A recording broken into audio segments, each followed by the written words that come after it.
At sa esports naman, balik sa tuktok ng mundo ng Mobile Legends ang AP Bren pagkatapos sungkitin ang Empire World Championship kagabi kontra Onyx.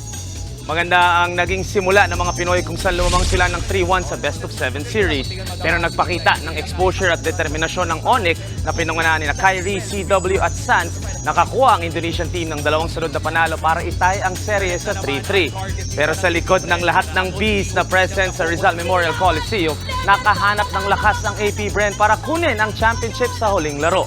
Naging consistent buong finals si Flap TZ kaya siya ang tinanghal na finals MVP. Nag-uwi ang AP Bren ng $300,000 o mga 16 to 17 million pesos galing sa panalo. History was made kagabi sa M-Series. Ito ang unang finals na umabot ng Game 7. Ito din ang 4th consecutive championship ng Pilipinas at AP Bren ang kauna-unahang 2-time world champion sa MLBB. Congrats kina Ogwen, Flap TZ, Kyle TZ, Few, Super Marco, kay Coach Ducky at sa lahat ng bumubuo ng koponan. Pinuyat nyo man kami kagabi, kakaibang experience mapanood ang panalo nyo. It's your sports Tito Mike Reyes. Peace and love.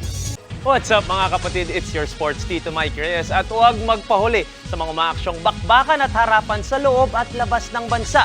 Para sa mga pandin ng sports news, mag-follow at mag-subscribe sa social media pages ng News 5. Alam nyo na ha? Peace and love.